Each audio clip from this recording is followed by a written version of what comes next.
truth and meaning in celebration of the life we share together.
You are in life, how old you are. The phrase, guess who's coming to dinner, probably brings pictures in your head of either the movie in the 60s starring Sidney Poitier or the remake made a few years ago, which starred Ashton Kutcher. Whichever comes to your mind, each of these movies dealt with the subject of folks of different backgrounds coming together in their dating and their marital relationships, resulting in reactions and acceptance or the lack thereof of their friends and family and all of those in their community. Certainly those of you who heard that I was coming may have possibly had similar inquisitive thoughts of those 4 W's, the who, the where, the why, and the what. Who is this guy? Where is he from? Why is he coming? Wait, what is expected of us when he gets here? Nevertheless, in an effort to somewhat give a brief introduction of myself, I want to let you know that I was raised Baptist by a mother who came from a Methodist family and whose father was a Methodist pastor. On my father's side, they were Baptists. His father was a Baptist pastor. Also, my dad's older brother was a Baptist pastor, and my dad himself was a Baptist pastor. So, of course, all my life I've heard, you know what you will become.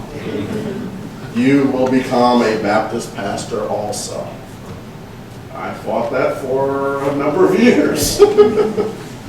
Yet, with that Methodist in there, my interaction with friends who were Pentecostal, Presbyterian, Episcopalian, Catholic, Jewish, and Muslim.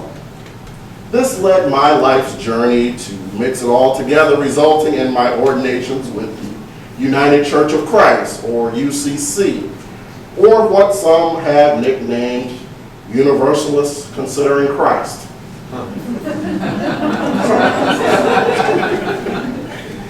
Yet even with all the varying experiences with the UCC, ABC, DOC, UMC, AME, CME, I still base my theology from my childhood experience with one of those other acronyms, PBS, the Public Broadcasting Service.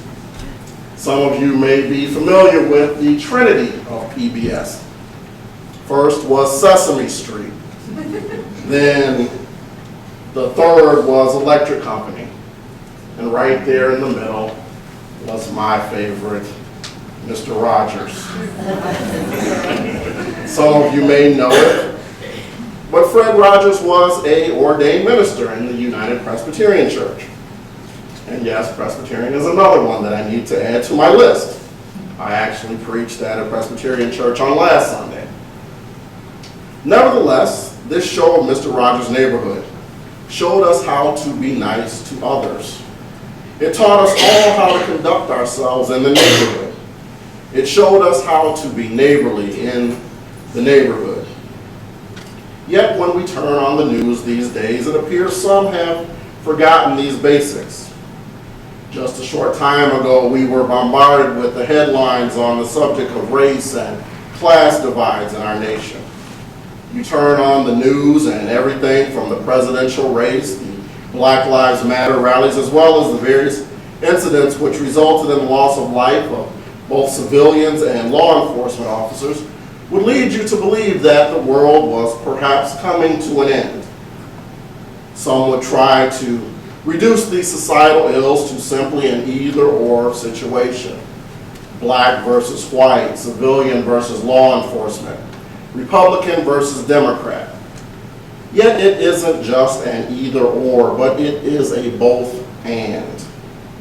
I would contend that, yes, we collectively as a society have forgotten the basics of how to be neighborly from Mr. Rogers. From a biblical perspective, we have forgotten the story of the Good Samaritan, which teaches us that everyone can be neighborly. From both these sources, we should have picked up on the fact that we must learn to be good neighbors to those both like us and those which may differ from us. As Martin Luther King stated, and I quote, "We must all learn to live together as brothers, or we will all perish together as fools. We are tied together in a single garment of destiny, caught in an inescapable network of mutuality. And whatever affects one directly affects all indirectly.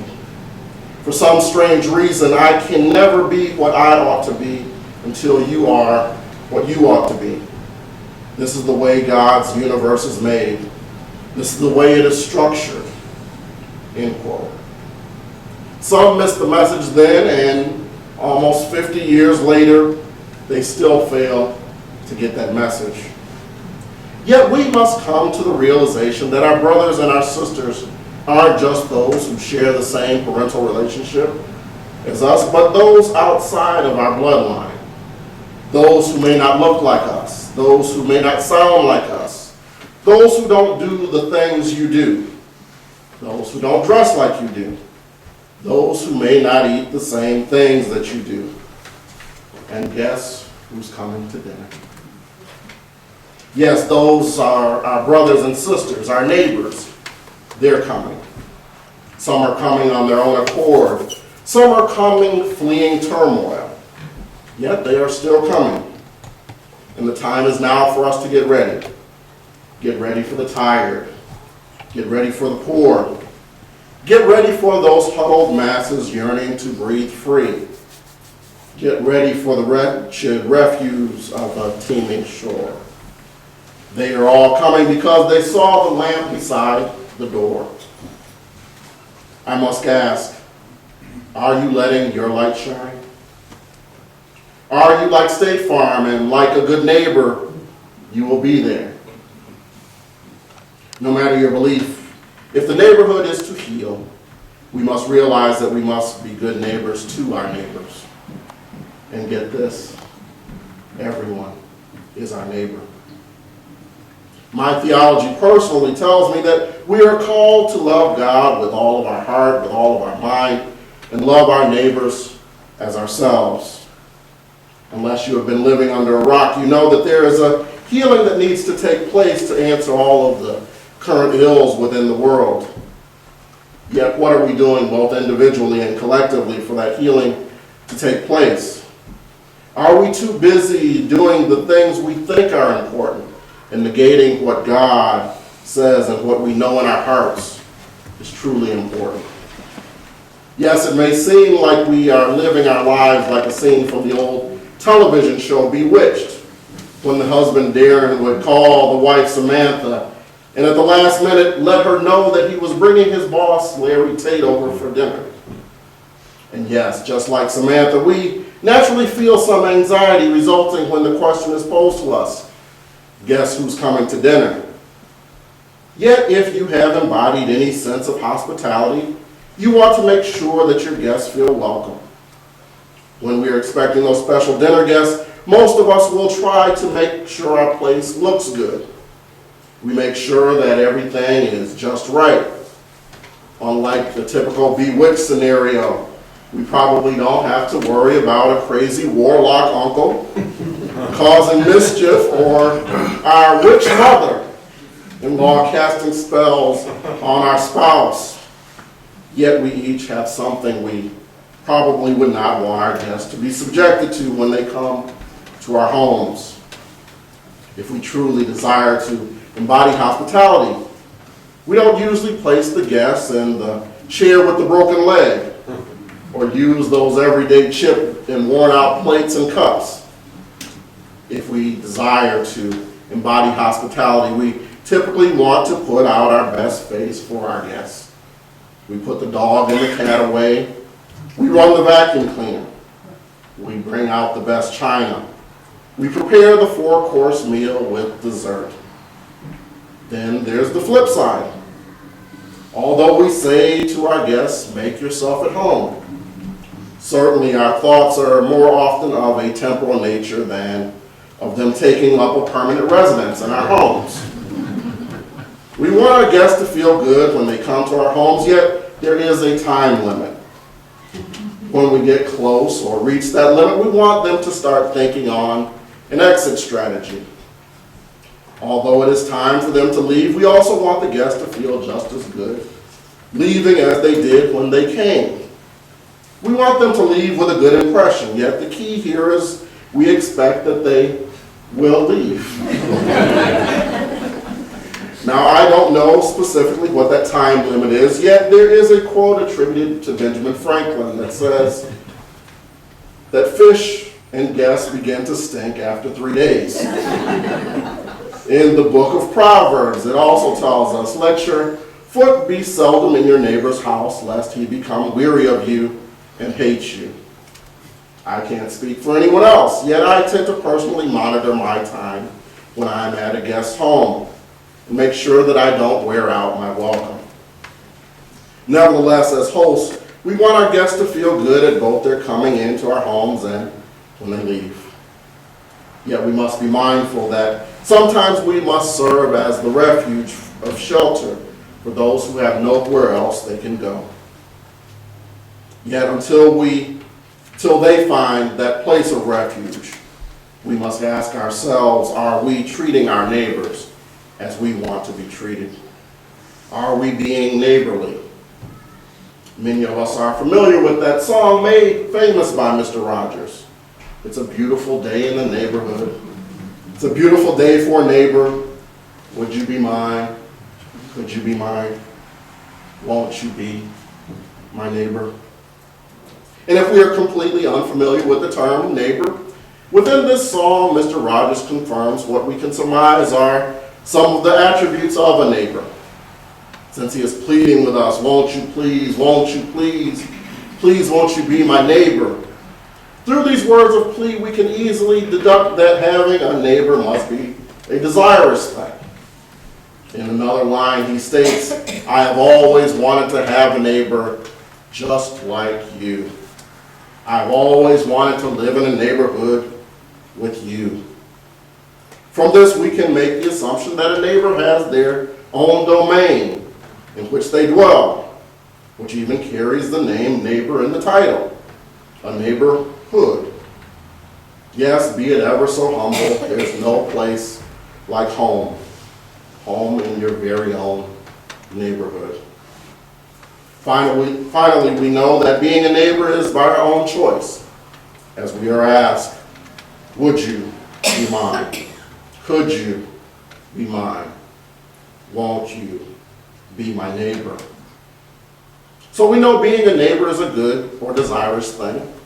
And a neighbor has his own place to live, their own hood, their own neighborhood.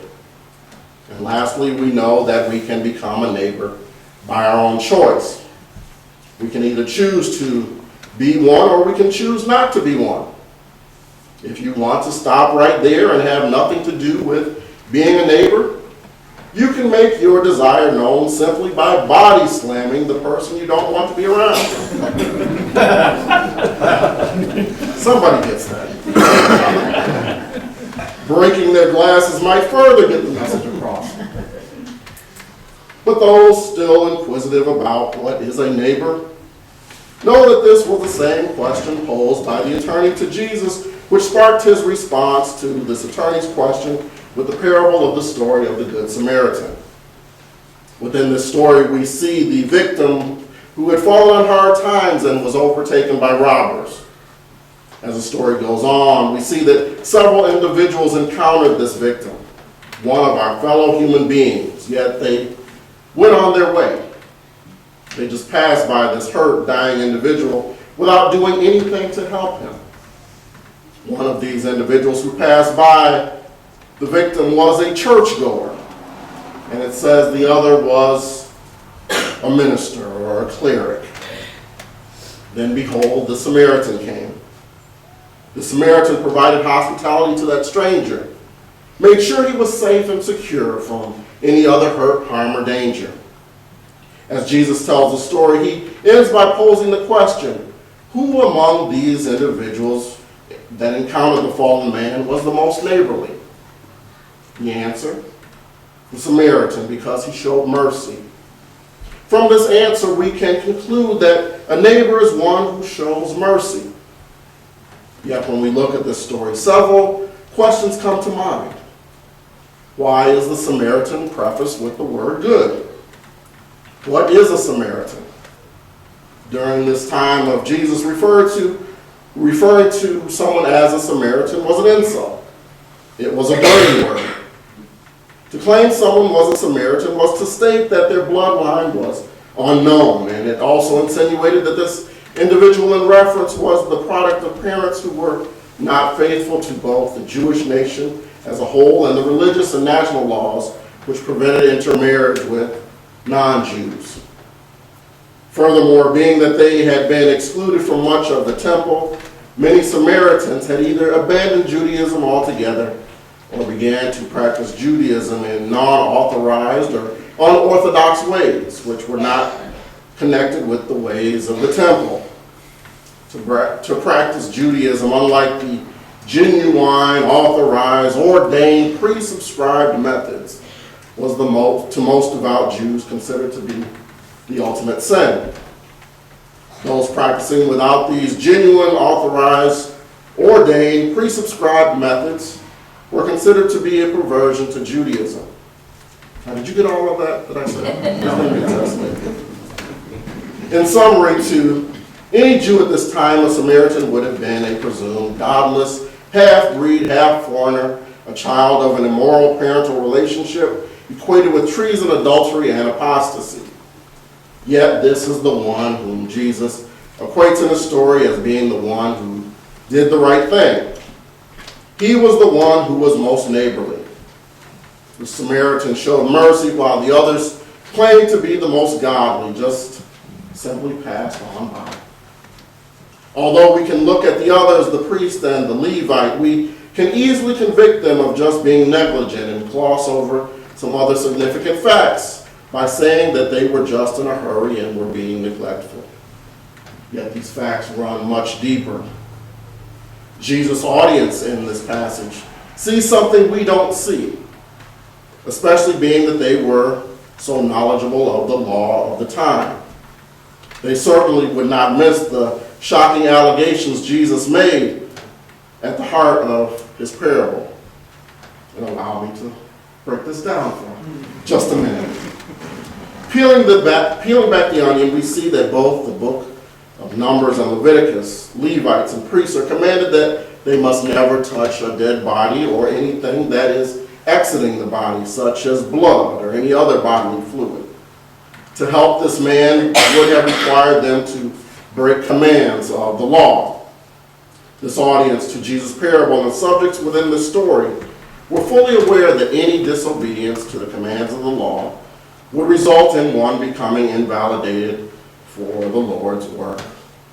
To break the law, even the smallest portion of the law, was to transgress it in its entirety. Even more urgent, they thought that to transgress the priestly laws was to prevent the coming rest and redemption from foreign enslavement. Breaking this law, they thought, was one of the very reasons that Israel was enslaved at the time. Yet Jesus goes to great lengths to make sure that his audience knows that to help this man would require the Levite and the priest to break those laws. And in the audience, in the eyes of his audience, keep Israel mired in sin that was causing their oppression. Jesus says that this man who had been robbed by thieves looks dead. He makes it abundantly clear, and his words are telling. Furthermore, he includes the detail that this man was bleeding in a ditch, leaving no doubt that they would be breaking the law by helping him. Jesus' tale, which goes to such lengths to pit obedience to the law and mercy to their fellow Israelites, greatly offends his listeners.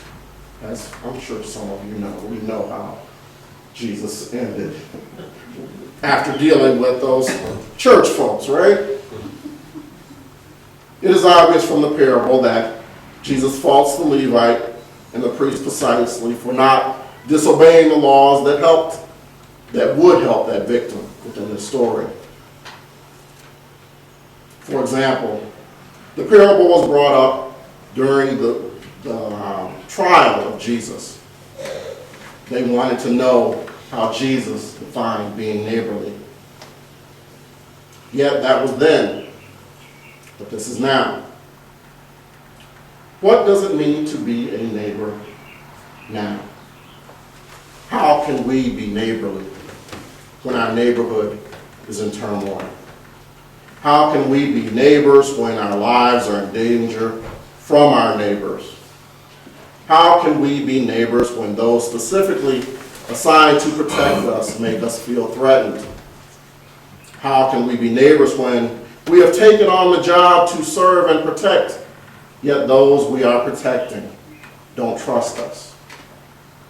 Even with all these questions of the day, the answer remains the same today as it was back then. To have a good neighbor, one must endeavor to become neighborly. Your neighbor is one who needs you, and you to become neighborly are one who needs your neighbor. We are all in this together. If you are trying to do it on your own, if you are trying to do it only with you, and not those who look like you, those who sound like you, and those who believe like you, those who are members of your political party. If you're only trying to do it with those folks, you're getting it all wrong. If you're doing it with those who just are members of your club, then again, you are getting it all wrong. Guess who's coming to dinner? Yes, it is your neighbor. The one you need and the one who needs you. And it is your neighbor who is standing at your door today asking the question, and the choice is yours if you will return the call. Come sing a song with me. Could you be mine? Would you be mine? Won't you be my neighbor? Amen.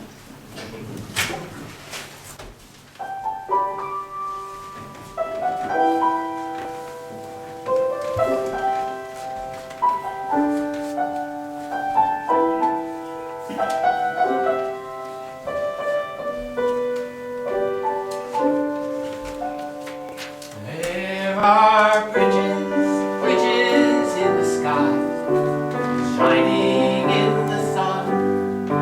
They are stone and steel and wood and wire. They change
extinguishes flame, but not the light of truth, the warmth of community, or the fire of commitment. These we carry in our hearts until we are together again. I can see why you're afraid.